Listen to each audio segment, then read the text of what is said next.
శివుని తల మీద చంద్రుడు ఎందుకు ఉంటాడు? దీని వెనుక ఉన్న కథలు తెలుసా?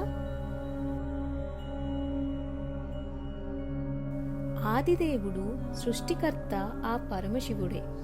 గంగాజలంతో అభిషేకం చేసి బిల్వపత్రం సమర్పిస్తే చాలు, ప్రసన్నుడైపోతాడు పరమేశ్వరుడు. దేవుళ్ళు, దేవతలు అందరూ విభిన్నమైన నగలతో అందంగా అలంకరించుకొని కనిపిస్తారు. కానీ శివుడు మాత్రం కేవలం మెడలో పాము, తలమీద చంద్రుడు, శరీరాన్ని కప్పుకునేందుకు పులి చర్మం, ఒంటి నిండా భస్మంతో కనిపిస్తాడు. శివుడు ధరించే ఒక్కో దానికి ఒక్కో ప్రత్యేకత ఉంది. అయితే శివుడు తల మీద చంద్రుడు ఎందుకు ధరించాడు అనే దాని వెనుక పురాణాల ప్రకారం 2 కథలు ప్రాచుర్యంలో ఉన్నాయి. మొదటి కథ.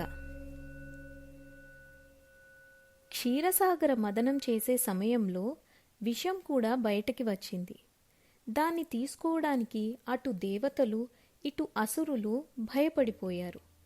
సృష్టిని సైతం నాశనం చేయగల శక్తి ఆ విషానికుంది. దీంతో దేవతలు కాపాడమని పరమశివుణ్ణి శరణు కోరారు.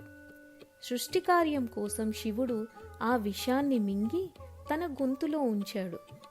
అందుకే ఆయన కంఠం నీలంగా మారిపోయింది. నీలంగా ఉన్న కంఠం ఉండడం వల్ల పరమేశ్వరునికి నీలకంఠుడు అని పిలుస్తారు. విషప్రభావంతో శివుని శరీరం మరింత వేడిగా మారడంతో దేవతలు అందరూ విస్తుపోయారు. ఆ ప్రభావం తగ్గించడం కోసం చంద్రుడు తనని తల మీద ఉంచుకోవాల్సిందిగా వేడుకున్నాడు. అందుకు మొదట శివుడు అంగీకరించలేదు. కానీ తరువాత తెలుపు రంగు చల్లటి ప్రభావం కారణంగా విషప్రభావం కొంతవరకైనా తగ్గుతుందని దేవతలు ఒప్పించడంతో అంగీకరించాడు. అప్పటి నుండి శివుని తల మీద చంద్రుడు ఉండిపోయాడు. అలా చంద్రుడి ప్రభావంతో శివునికి విషప్రభావం తగ్గింది.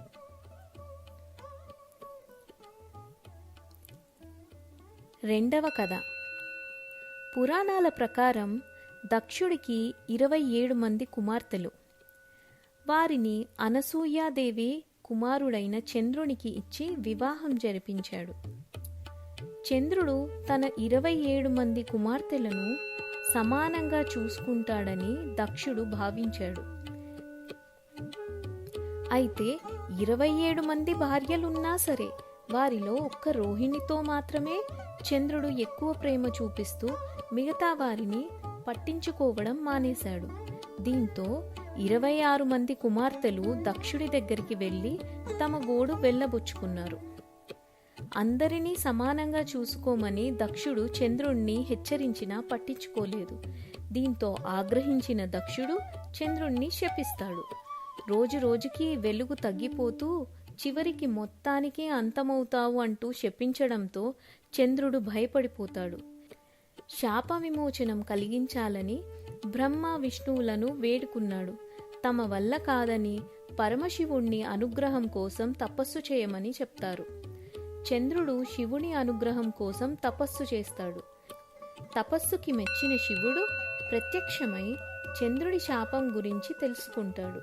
అప్పటికే శాప ప్రభావం ఉండడంతో లోక కళ్యాణం కోసం 15 రోజులకు క్షీణించి తిరిగి 15 రోజులు వెలుగుగా ఉంటావని మహాశివుడు ఆశీర్వదిస్తాడు. అలా పౌర్ణమి, అమావాస్య వచ్చాయని చెప్తారు. శంకరుడు చంద్రుడు భక్తికి మెచ్చి తన తల మీద స్థానం ఇచ్చాడని అంటారు. తల మీద చంద్రుడు ఉండడం వల్ల శివునికి చంద్రశేఖరుడు అని కూడా పిలుస్తారు.